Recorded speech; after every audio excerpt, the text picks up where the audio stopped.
हमारी आज की कहानी है अदालत का फैसला। अरे मुरारी बाबू, आइए आइए, बड़े दिनों बाद दर्शन दिए आपने। पहले तो आए दिन सब्जियां लेने आ जाते थे। सब्जी वाले ने पूछा, अरे रामलाल, दो बूढ़े जन कितनी सब्जियां खा लेंगे? फिर महंगाई भी तो दिन ब दिन बढ़ती जा रही है, ज्यादा खर्चा क्यों करना? मुरारी लाल जी ने जवाब में कहा। ये बात तो है बाबूजी। अच्छा बताइए, कौन कौन सी सब्जी दूं? सब्जी वाले ने बड़ी उत्सुकता से पूछा। तो कुछ सोचते हुए मुरारी लाल जी बोले, बस 1 किलो प्याज और आधा किलो आलू ही दे दो। एक फूल गोभी भी डाल देना। ठीक है बाबूजी, 150 रुपए हो गए। सब सब्जियों के साथ धनिया पत्ती और हरी मिर्च डालते हुए सब्जी वाले ने कहा। तो मुरारी लाल जी ने संकोच भरी नजरों से उसकी ओर देखा और अपने कुर्ते की जेब से 100 रुपए निकाले और बोले, रामलाल, अभी ये 100 रुपए ही रख लो। पैसे तो मैं ज्यादा लेकर आया था, लेकिन पहले दवाइयाँ खरीदने चला गया। दवाइयों की कीमतें भी इतनी बढ़ गई हैं कि सारे पैसे वहीं खर्च हो गए। 50 रुपए फिर दे दूंगा। तो रामलाल बोला, बाबूजी, बरसों से आप मुझसे सब्जी खरीद रहे हैं।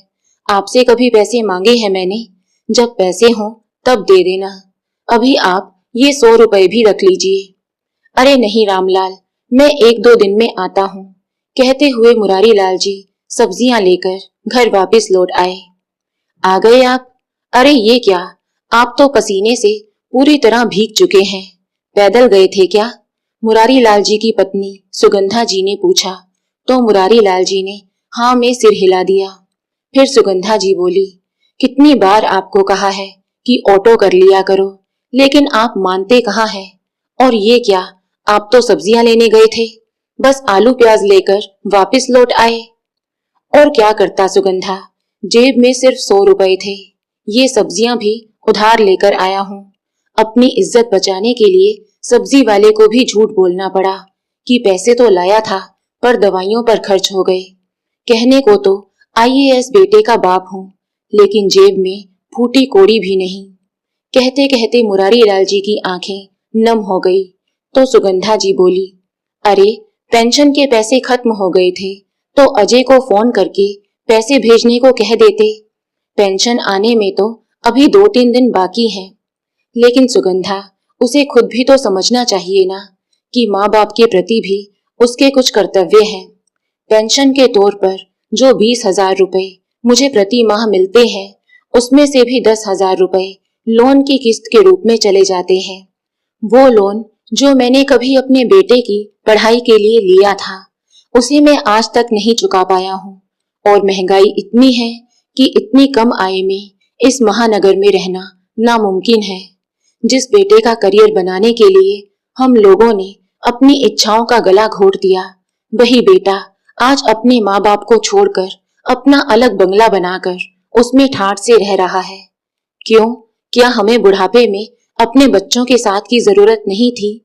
मुरारी लाल जी के दिल की कड़वाहट शब्दों के जरिए बाहर आई तो सुगंधा जी के दिल में छिपा दर्द भी आंसुओं के जरिए बाहर आने को बेताब हो उठा। परंतु जैसे तैसे अपने आंसुओं को छिपाते हुए चेहरे पर एक फीकी सी मुस्कुराहट लिए अपने पति को समझाने लगी। अरे आजकल के बच्चे अपनी मर्जी के मालिक हैं। वो अपने तौर तरीके से रहना चाहते हैं, तो इसमें हर्ज ही क्या है?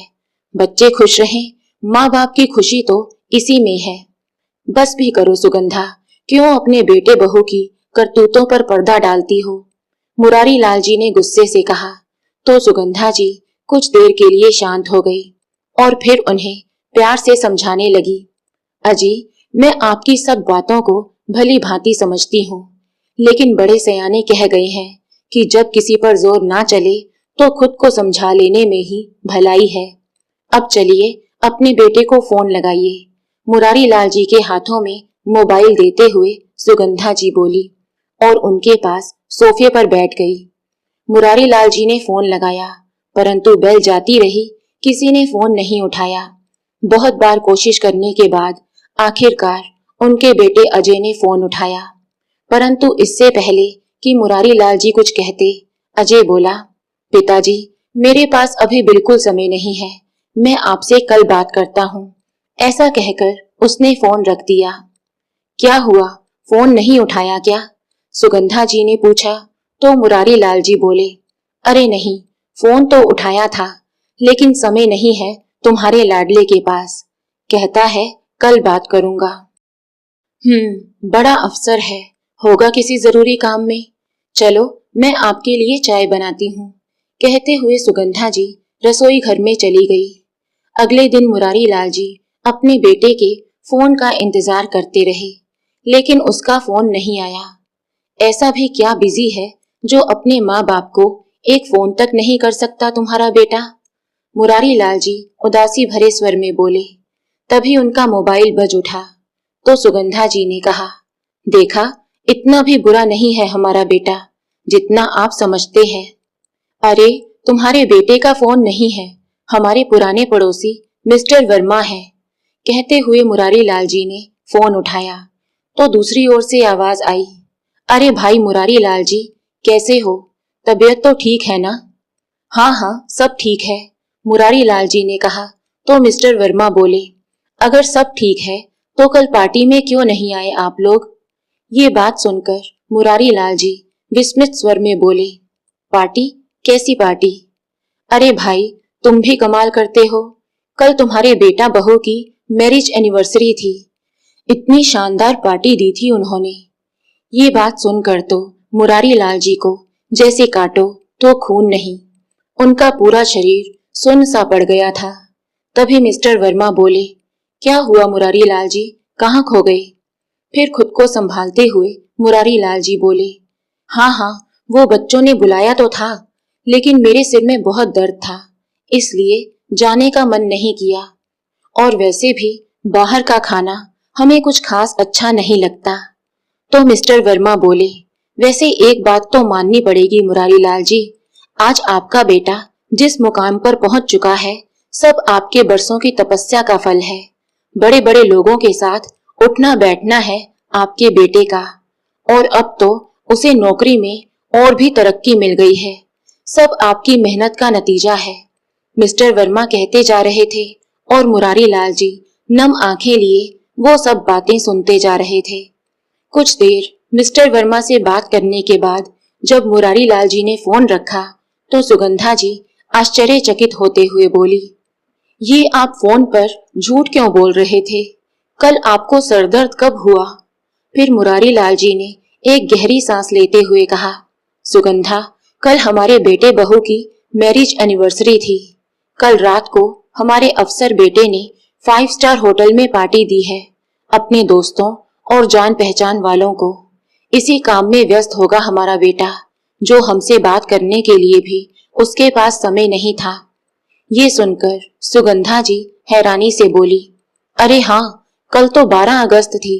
12 अगस्त को तो बच्चों की एनिवर्सरी होती है, हम भूल कैसे गए उन्हें विश करना। शायद बच्चे हमसे नाराज होंगे तभी। तुम भी हद करती हो सुगंधा, हमने विश नहीं किया तो क्या तभी उन्होंने हमें पार्टी में नहीं बुलाया? असल बात तो ये है कि उन तथाकथित हाई सोसाइटी के लोगों के बीच हमें बुलाकर वो अपनी बेइज्जती करवाना नहीं चाहते थे। मिस्टर वर्मा बता रहे थे कि पार्टी में शहर के बड़े बड़े रसूखदार लोग आए हुए थे। तुम ही बताओ सुगंधा, अब मैं उन्हें झूठ ना बोलता तो और क्या कहता कि हमारे बेटे ने अपनी पार्टी में अपने माँ बाप को न्योता तक नहीं दिया। अभी मुरारी लाल जी अपनी पत्नी को ये सब बातें बता ही रहे थे कि उनके मोबाइल पर नोटिफिकेशंस आने लगे।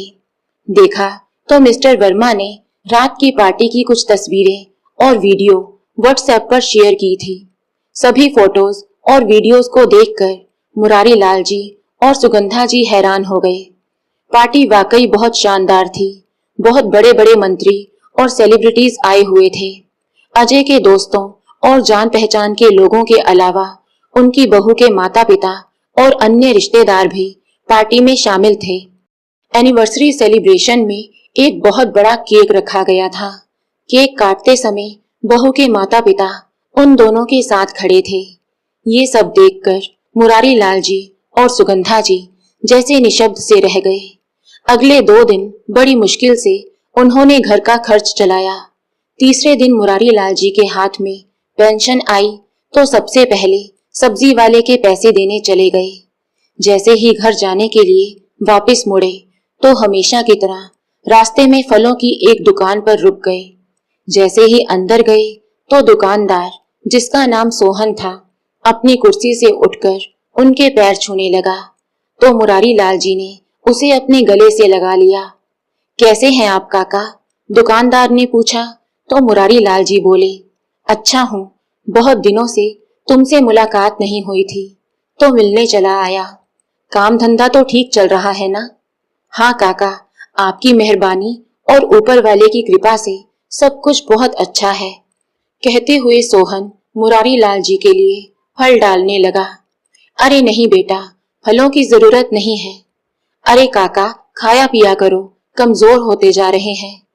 कहते हुए दुकानदार ने फलों का लिफाफा भरकर उनके पास रख दिया। लेकिन सोहन बेटा, जितने पैसे लाया था वो तो खर्च हो गए। क्यों शर्मिंदा करते हैं काका? आपके प्रताप से ही तो मैं आज अपने पैरों पर खड़ा हूँ। मैं भूला नहीं हूँ, जब कोई मेरी मदद को तैयार नहीं था तो आपने ही मेरी मदद की थी। 8 वर्ष पहले जब मेरे पिता का साया मेरे सर से हट चुका था और मेरी माँ बीमार थी तो एक पैसा नहीं था मेरे पास उनके इलाज के लिए, और पैसा कमाने के लिए मैं चोरी का रास्ता अपनाने को मजबूर हो गया। तब आपने ना सिर्फ मेरी माँ के इलाज में मेरी मदद की, बल्कि मुझे ये कारोबार भी शुरू करवाया। आपके उन एहसानों का बदला तो मैं उम्र भर नहीं चुका सकता।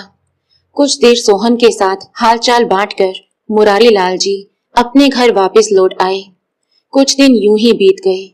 एक दिन सुबह सैर करके घर लौटे तो मुरारी लाल जी बोले, अरे ये क्या सुगंधा, तुम अभी तक सोई हो? तबीयत तो ठीक है ना? तो सुगंधा जी बोली, पता नहीं, फिर से सीने में जलन हो रही है। अरे सुगंधा, कितनी बार तुम्हें कहा है कि चलकर एक बार डॉक्टर से चेकअप करवा लेते हैं, लेकिन तुम मानती ही नहीं। अब खर्चे के डर से अपनी सेहत को तो नजरअंदाज नहीं कर सकते ना। आज तुम्हें डॉक्टर के पास चलना ही पड़ेगा, नहीं तो मैं डॉक्टर को घर पर ले आऊंगा। जिद करके मुरारी लाल जी सुगंधा जी को पास में रहने वाले अपने फैमिली डॉक्टर के पास ले गए। लेकिन डॉक्टर ने चेकअप करके बताया कि मामला कुछ गंभीर है, आप इन्हें किसी बड़े अस्पताल में दिखाइए। ये सुनकर मुरारी लाल जी चिंता में पड़ गए, ये सोचकर कि बड़े अस्पताल में खर्चा भी बड़ा होता है, लेकिन इतने पैसे उनके पास नहीं थे। डॉक्टर से चेकअप कराकर जब घर लौटे तो मुरारी लाल जी ने फिर से अपने बेटे को फोन लगाया। हेलो बेटा। हाँ पिताजी, कैसे हैं आप? बड़े दिनों से कोशिश कर रहा हूँ कि कुछ समय निकालकर आप लोगों से मिलने आ सकूं, लेकिन क्या करूं, हर बार कोई ना कोई काम निकल ही आता है। बेटा, मैं तो ठीक हूँ, लेकिन तेरी माँ की तबीयत ठीक नहीं है। क्यों, क्या हुआ माँ को? अजय ने पूछा तो मुरारी लाल जी उदासी भरे स्वर में बोले, कुछ दिनों से बीमार चल रही है। डॉक्टर ने बड़े अस्पताल में दिखाने की सलाह दी है, और तुझे तो पता ही है कि इतने पैसे मेरे पास नहीं है। तो पिताजी, उन्हें डॉक्टर मल्होत्रा के पास ले जाइए ना, मैं उनसे बात कर लूंगा। हाँ बेटा, वो तो ठीक है, लेकिन अगर वो टेस्ट करवाने को बोलेंगे या फिर किसी और अस्पताल में जाने को कहेंगे तो पैसे तो चाहिए होंगे ना। अरे पिताजी, पूरे शहर में आप कहीं से भी इलाज करवाइए, कोई भी टेस्ट करवाइए, बस मुझे बता देना। अब मैं फोन रखता हूँ पिताजी, मुझे बहुत काम है। मुरारी लाल जी फोन पर हेलो हेलो बोलते रह गए, लेकिन दूसरी ओर से फोन कट चुका था। वे लाचार होकर कुर्सी पर बैठ गए। 3 दिन बाद जब रविवार आया तो अजय ने अपनी पत्नी मोहिनी से कहा, जल्दी तैयार हो जाओ, आज माँ पिताजी से मिलने जाना है। क्या? मैं नहीं जाने वाली उस बस्ती में, मोहिनी ने तपाक से जवाब दिया। तो अजय बोला, लेकिन मोहिनी, माँ की तबीयत खराब है, 2 दिन हो गए पिताजी का फोन आया था, मिलने जाना तो दूर, मैं तो उन्हें पैसे तक नहीं भेज सका। हाँ तो ड्राइवर के हाथ पैसे भेज दो ना, लेकिन मुझे चलने को मत कहो। अरे लेकिन माँ का हालचाल पूछने तो जाना पड़ेगा। ये तो अच्छा हुआ कि पिताजी का दोबारा फोन नहीं आया, नहीं तो मेरे पास तो बिल्कुल ही समय नहीं था वहां जाने के लिए। ये सुनकर मोहिनी बोली, मैं तुम्हें बताना ही भूल गई। 2 दिन पहले पिताजी का फोन आया था मेरे फोन पर। क्या? और तुमने बताया तक नहीं? तुम उस समय वीडियो कॉन्फ्रेंस में बिजी थे, वो तुमसे बात करना चाहते थे। मैंने कहा मैं बाद में बात करवा दूंगी, लेकिन मुझे नहीं लगता कि कोई परेशानी वाली बात होगी। अजय ने उसी समय अपने पिता को फोन लगाया, लेकिन फोन बिजी जा रहा था। मैं अभी वहां जाता हूँ, कहकर अजय तैयार होकर बाहर निकल गया। कुछ देर बाद मुरारी जी के घर के बाहर एक बड़ी सी गाड़ी आकर रुकी और गाड़ी से उतरकर अजय घर के अंदर आया। उस समय मुरारी जी अपने एक दोस्त के साथ बैठे हुए थे। घर के अंदर आते ही उसने उन दोनों के पैर छुए, अपनी जेब से 10,000 रुपए निकालकर मेज पर रखे और पास रखे टेलीफोन की ओर देखते हुए बोला, क्या पिताजी, मैंने आपको कितनी बार फोन किया, लेकिन आपका फोन ही नहीं लगा। ये देखो, आपने रिसीवर ही ठीक नहीं रखा। अच्छा, और मैं जो तुम्हें 2 दिनों से फोन कर रहा हूँ, उसका क्या? क्या बताऊं पिताजी, मैं कितना व्यस्त था। जिस समय आपका फोन आया, मैं उस समय सीएम के साथ कॉल पर था। आपने दोबारा फोन क्यों नहीं किया? बेटा, मैंने एक बार नहीं, कम से कम 10 बार फोन लगाया था बहू के मोबाइल पर। यकीन नहीं होता तो देखो मेरा मोबाइल। अच्छा, शायद स्विच ऑफ होगा उसका फोन। चलो छोड़ो, आप ये मिठाई खाओ। आपके बेटे की तरक्की हो चुकी है, कैबिनेट सेक्रेटरी बन चुका हूँ अब मैं। लीजिए काका, आप भी खाइए। माँ, जल्दी बाहर आओ, आपकी फेवरेट मिठाई लाया हूँ मैं, बहुत बड़ी खुशखबरी है। बेटा, तुम्हारी माँ अब इस दुनिया में नहीं रही, मुरारी लाल जी गंभीर स्वर में बोले तो अजय की हैरानी का ठिकाना ना रहा।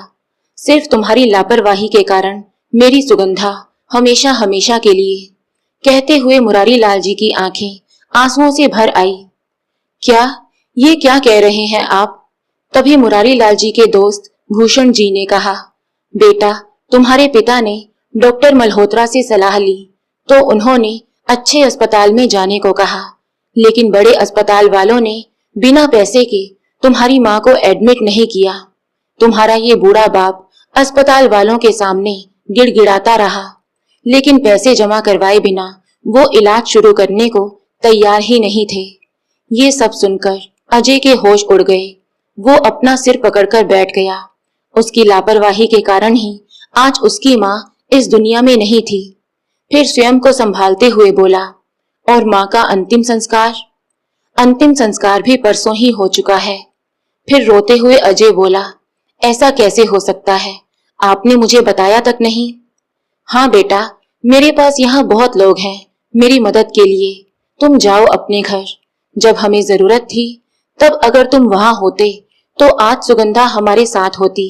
अब निकल जाओ यहाँ से, और हाँ, अपने ये पैसे भी लेते जाना, अब मुझे इनकी कोई जरूरत नहीं है।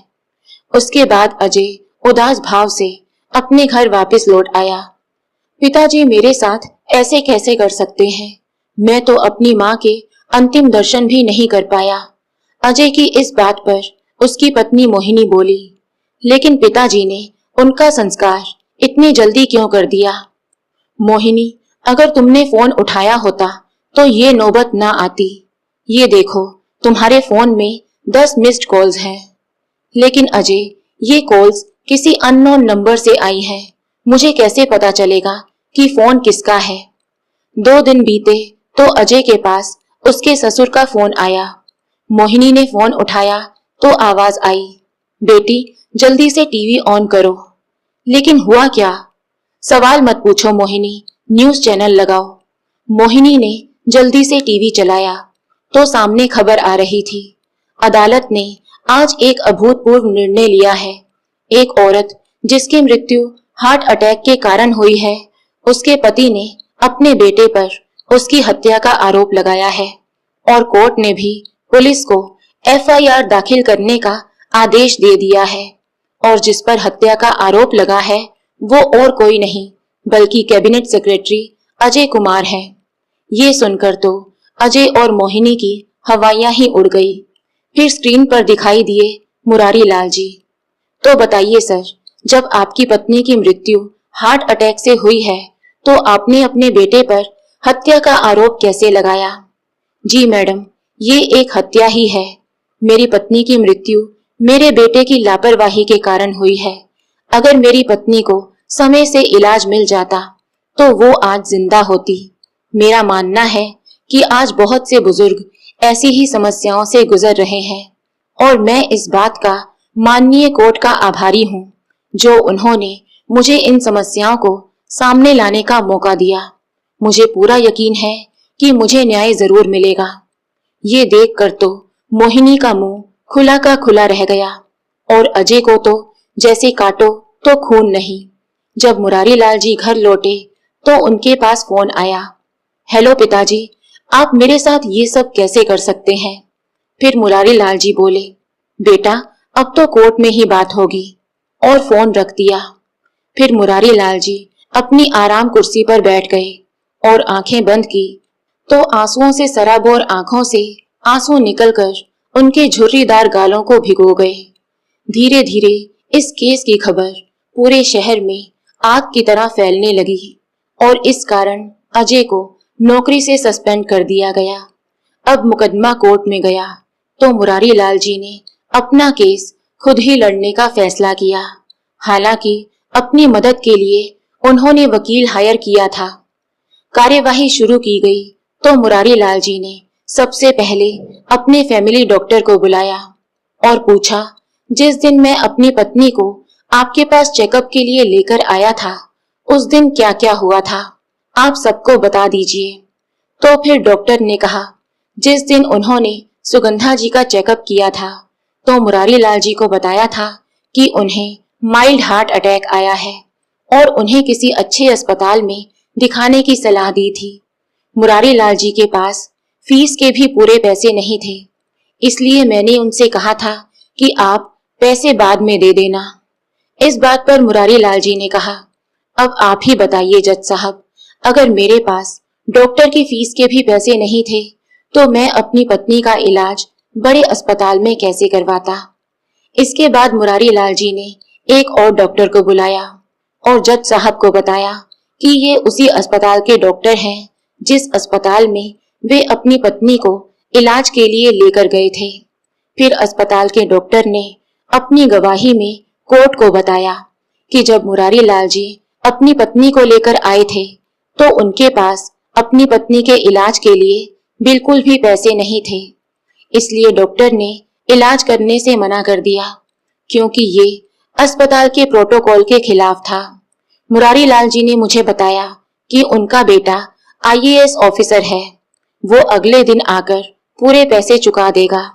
परंतु जब अस्पताल मैनेजमेंट ने उन्हें अपने बेटे से बात करवाने को कहा तो वो काफी देर तक फोन लगाते रहे लेकिन अपने बेटे से बात नहीं करवा पाए। डॉक्टर की इस गवाही पर मुरारी लाल जी बोले, जज साहब, मैं उस रात अपने बेटे को फोन लगाता रहा लेकिन उसने फोन नहीं उठाया और फिर जब मैंने अपनी बहू मोहिनी को फोन लगाया तो उसने कहा कि अजय अभी किसी काम में व्यस्त है। मैं उसे बताने ही लगा था कि इस वक्त बहुत इमरजेंसी है, लेकिन उसने बिना सुने ही फोन काट दिया। जज साहब, पैसे ना होने के कारण कोई डॉक्टर मेरी पत्नी का इलाज करने को तैयार नहीं था। उसके बाद जैसे ही मैं अपनी पत्नी को लेकर सरकारी अस्पताल में जा रहा था, उसी दौरान उसकी हालत बहुत गंभीर हो गई और उसने वहीं रास्ते में ही दम तोड़ दिया। इस पर अजय के वकील ने अपनी दलील दी और मुरारी लाल जी को दोषी ठहराते हुए बोला, आपको उसी अस्पताल में रहकर अजय को फिर से फोन करना चाहिए था। कुछ समय बाद वो फोन का जवाब जरूर देता, लेकिन आपने अपनी पत्नी को ले जाने में जल्दबाजी दिखाई जिस कारण उनकी मृत्यु हो गई।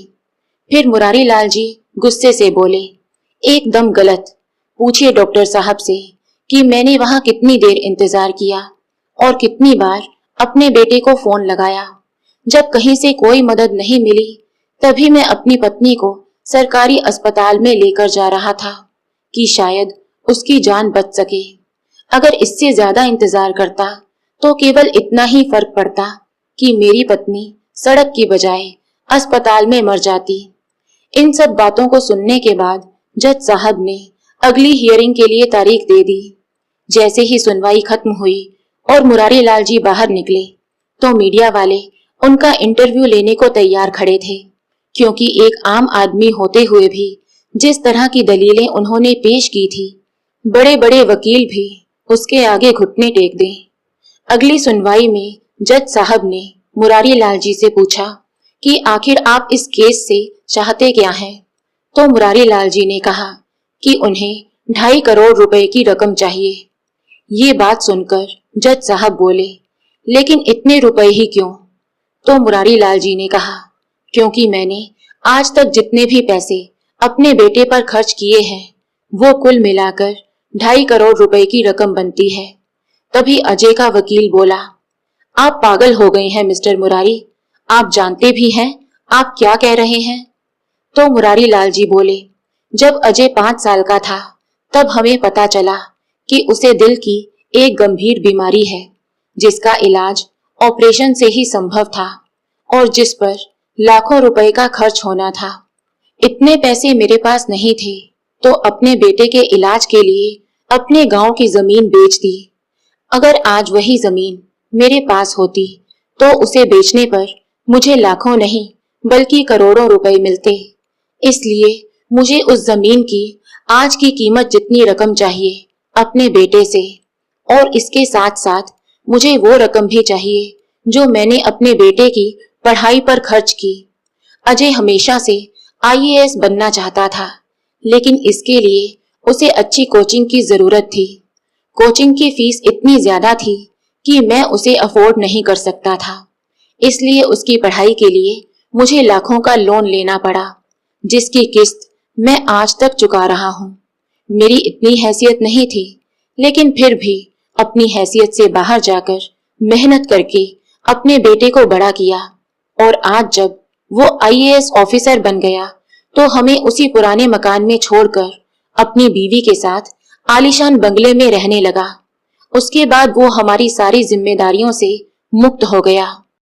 अपने इकलौते बेटे का चेहरा देखने तक को तरस गए थे हम लोग। कहते कहते मुरारी लाल जी रुआंसे हो गए। इन सब बातों से मेरी पत्नी भी टेंशन में रहने लगी थी और शायद इसी वजह से उसे हार्ट अटैक आ गया। फिर भरे गले से मुरारी लाल जी बोले, जज साहब, जब बच्चे बड़े हो जाते हैं तो अपनी जिंदगी में इतने व्यस्त हो जाते हैं कि अपने माँ बाप को ही भूल जाते हैं। जिन माँ बाप ने दिन रात एक करके अपने बच्चों को पाल पोस कर बड़ा किया, उन्हीं माँ बाप की बूढ़ी आंखें अपने बच्चों की एक झलक पाने को तरस जाती हैं। खैर, जिस इंसान पर मैंने अपनी मेहनत के पैसे खर्च किए, अगर उसे ही मेरी कदर नहीं है तो उसे वो सारे पैसे भी वापस कर देने चाहिए। मुरारी लाल जी की ये दलील सुनकर कोर्ट में बैठे सभी लोगों की आंखें भी आंसुओं से भर आई।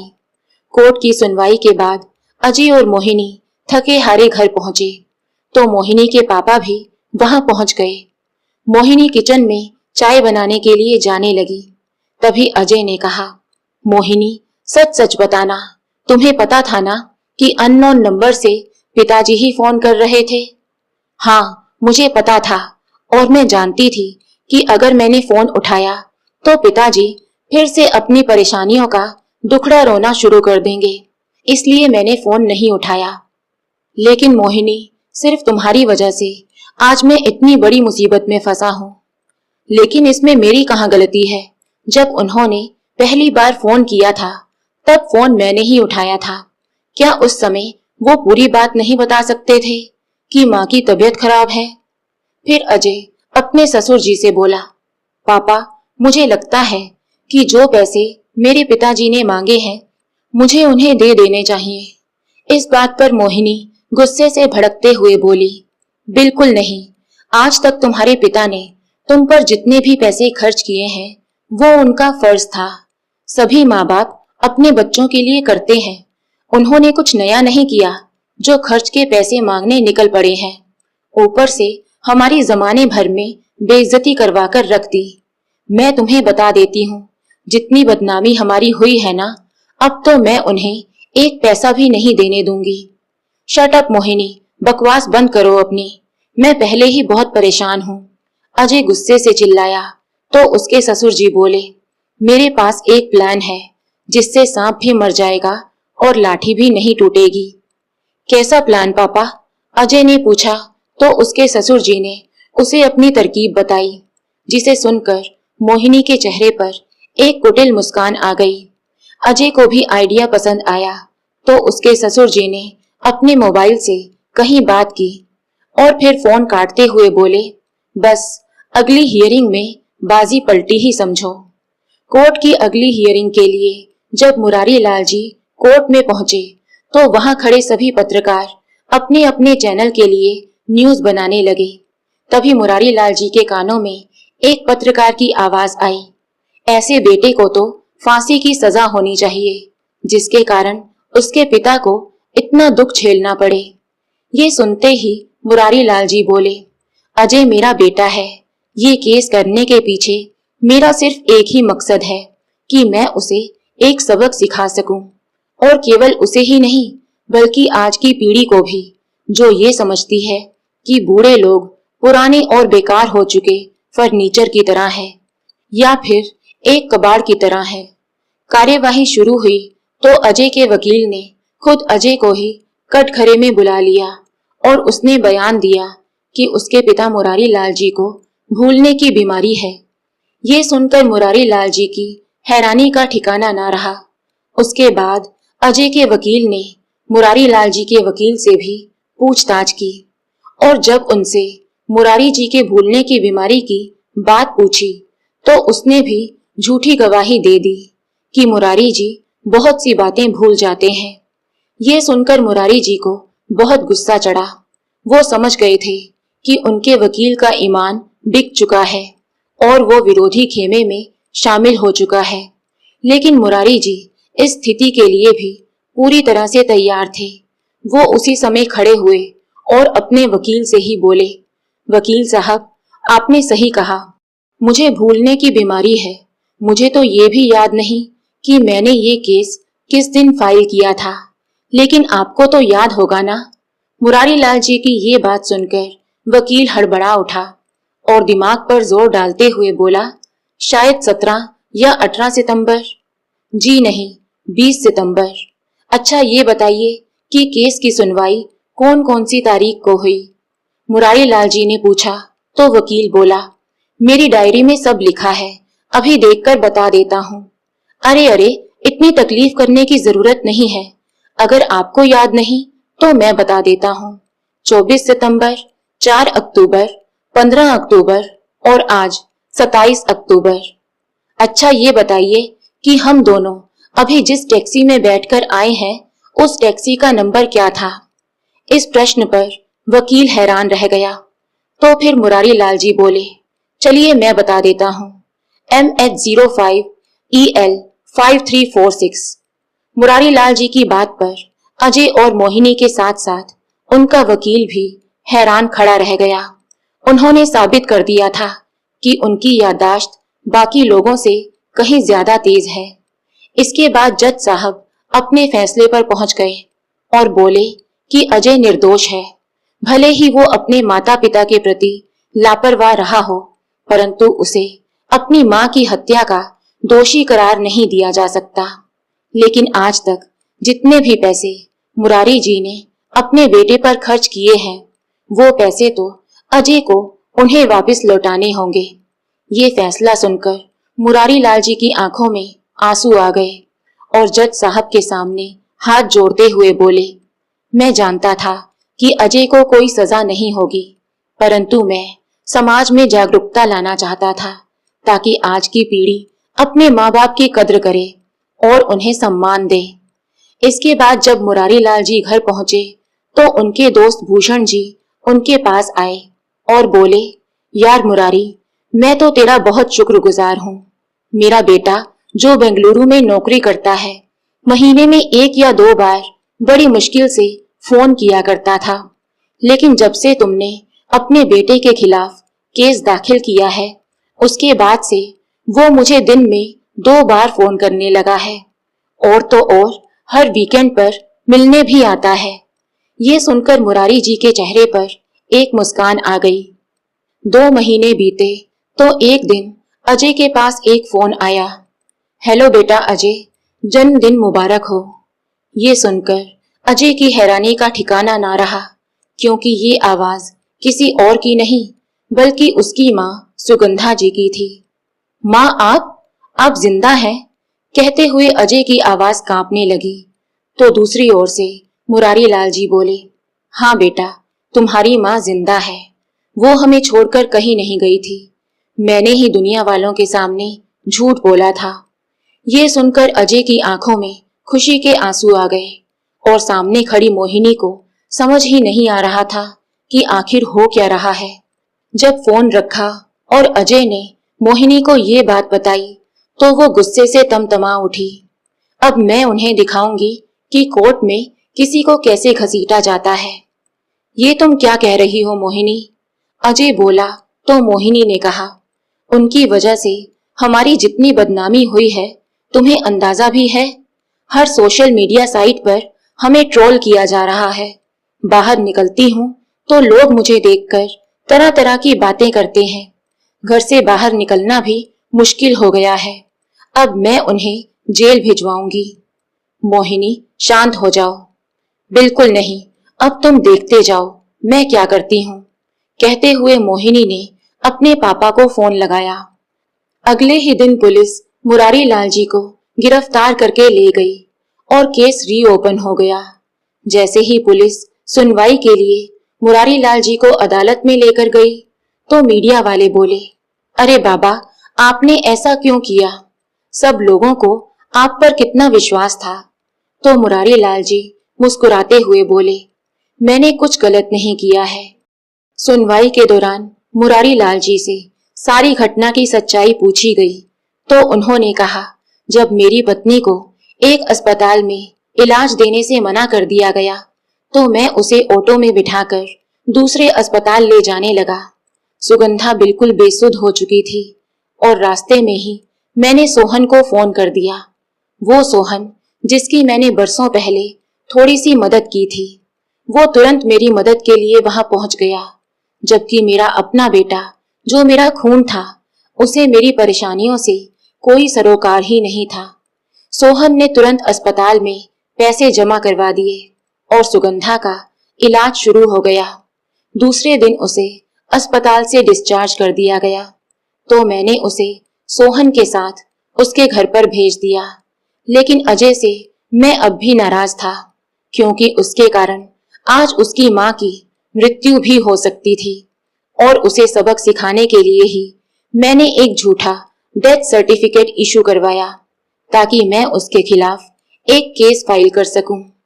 ये सारी बात सुनकर मोहिनी गुस्से से आग बबूला हो गई और बोली, देखिए जज साहब, सब कुछ दूध का दूध और पानी का पानी हो चुका है। ये अपने ही बेटा बहू से इस हद तक नफरत करते हैं कि उनकी पूरे शहर में इज्जत की धज्जियां उड़ाकर रख दी। इसलिए आपसे गुजारिश है कि आप इन्हें कड़ी से कड़ी सजा दें और जो पैसे इन्होंने हमसे झूठ बोलकर लिए हैं वो पैसे ब्याज समेत हमें वापस दिलवाएं।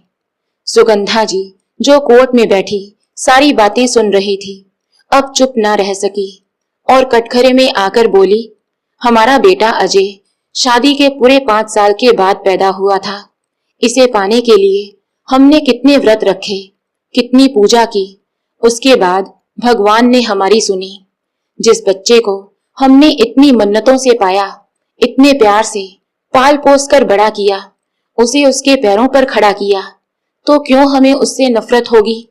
हमारा बेटा अफसर बन गया, हम लोगों से अलग हो गया, फिर भी हमारा प्यार उसके लिए कम नहीं हुआ। ये सुनकर अजय की आंखें आंसुओं से भर उठी। फिर सुगंधा जी बोली, और जहां तक रही बहू की बात, तो अजय तो फिर भी 6 महीने में एक बार हमसे मिलने आ जाता था, लेकिन बहू उसके साथ कभी नहीं आई। बेसन के लड्डू, नारियल की बर्फी, देसी घी की पिन्नियां, ये सब बहू को बहुत पसंद था। सब बनाकर भेजती थी मैं उसके लिए। 1 साल पहले बहू बीमार पड़ गई थी, इतनी बीमार कि उसकी जान पर बनाई थी। और उसके यही ससुर जी नंगे पैर चलकर त्र्यंबकेश्वर मंदिर गए थे अपनी बहू की सलामती की प्रार्थना करने के लिए। और आज हमारी बहू कहती है कि हम उनसे नफरत करते हैं। मोहिनी बहू, जो रुपए तुम अपने ससुर जी से मांग रही हो ना, उनमें से एक पैसा भी अब उनके नाम पर नहीं है। यहाँ तक कि उन्होंने तो अपनी बस्ती वाला मकान भी बेच दिया है। ये सुनकर मोहिनी का वकील बोला, झूठ, बिल्कुल झूठ, ऐसा हो ही नहीं सकता कि इतने पैसे आपने खर्च कर दिए। तो सुगंधा जी बोली, लेकिन ऐसा हुआ है। मेरे पति ने उन पैसों से एक बहुत बड़ा वृद्धाश्रम बनाया है, जिसमें औलाद द्वारा ठुकराए गए बूढ़े लोगों के लिए सभी सुविधाएं उपलब्ध हैं, ताकि वो लोग अपने जीवन की संध्या बेला में आनंद से रह सकें। वे जानते थे कि उन्होंने अपराध किया है और एक दिन ये सच सबके सामने भी आएगा, परंतु वे लाखों बुजुर्गों की परेशानियां, उनके दर्द, उनके दुख को सबके सामने लाना चाहते थे और अपने इस मकसद में वो कामयाब भी हुए हैं। ये सारी बातें सुनकर अदालत में बैठे सभी लोग तालियां बजाने लगे और शायद मोहिनी के कठोर हृदय में भी कुछ भावनाएं जागृत हो गई। खड़ी होकर वो बोली, जज साहब, मैं अपना केस वापस लेती हूँ, और कोर्ट से बाहर चली गई। तभी जज साहब बोले, केस तो वापस ले लिया गया है, लेकिन मुरारी जी ने जो किया उसे अदालत माफ नहीं कर सकती, इसलिए उन्हें 3 महीने कैद की सजा सुनाई जाती है। मुरारी लाल जी ने खुशी खुशी सजा को स्वीकार किया और 3 महीने बाद जब जेल से निकल कर आए तो मोहिनी और अजय ने आकर उनसे माफी मांगी और पुरानी बातें भूलकर उन दोनों को अपने साथ चलने को कहा।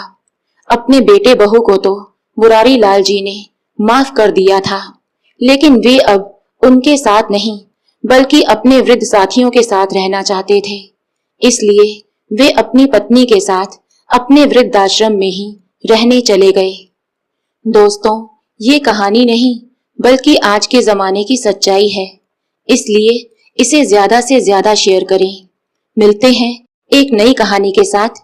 बहुत बहुत धन्यवाद।